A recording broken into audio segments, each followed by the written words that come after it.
ไอ้ตรงนี้ยกขึ้นได้อีกนะเนี่ยแค่นี้พอแล้ว ตรวจทิ้ง เฮ้ยมาเฮ้ย เฮ้ยเหรอ 0 เท่า ฝ่ายผู้หญิงเสิร์ฟก่อน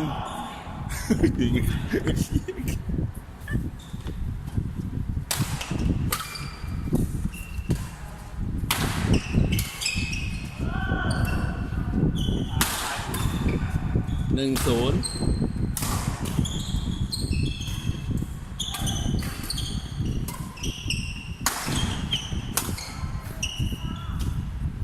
1 เท่า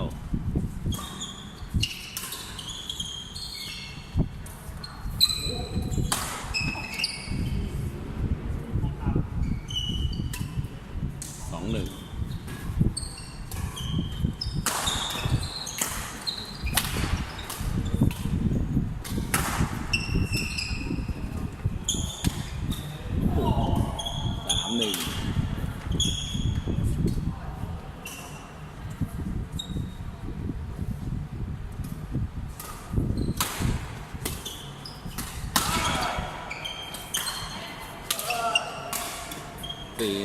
บิ๊กเอาจริงหน่อยเขายังตบมาแรงๆเลยบิ๊กตบไปแรงๆเลย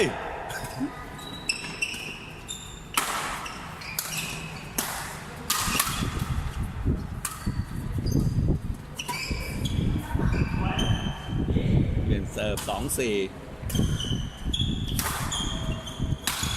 ไปเมืองจีนเมื่อไหร่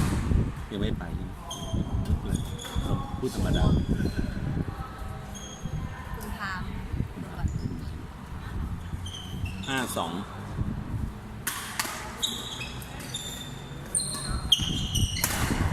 โอ้โห6-27-3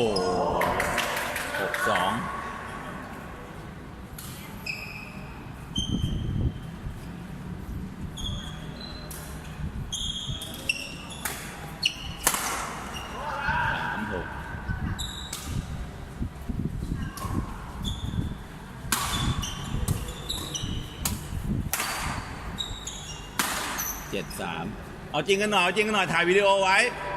เดี๋ยวไปดูจะได้ไม่เสียใจ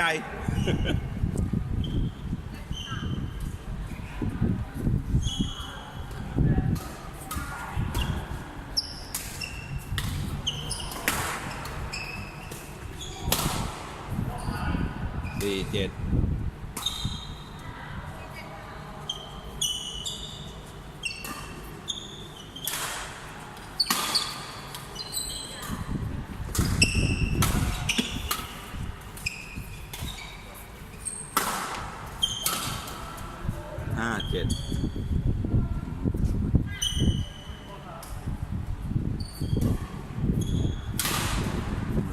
ปุ๊บเลยเนี่ย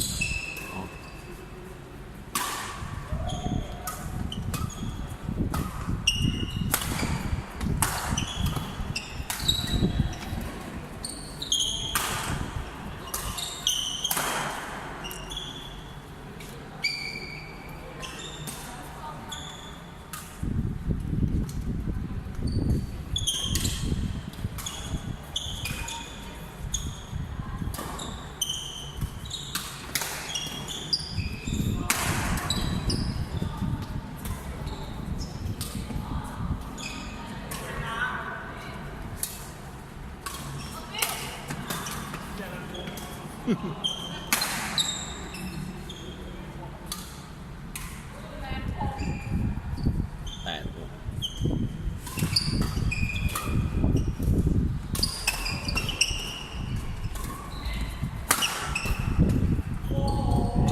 7-81780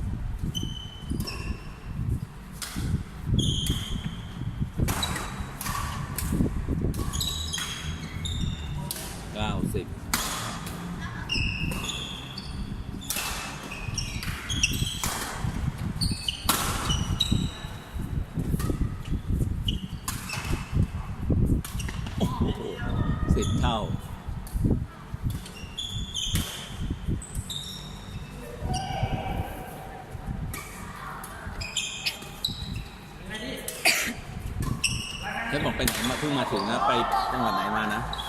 ชัยภูมิค่ะ ขับรถไปเองหรือนั่งรถ เหมารถไปค่ะ ไปกับลูกค้าเหรอ 5,000 ไปกับลูกค้าเหรอ ไปเองค่ะ แล้วก็ไปคุยกับลูกค้าที่โน่น แค่นี้ ใช่ อันนี้คือรถแรกปกติเขาสั่ง3 ล้านตลอด เหรอ นี่รถแรกอันนี้คือแบบจ่ายมัดจำไว้ก่อน400,000อันนี้คือจ่ายมัดจำ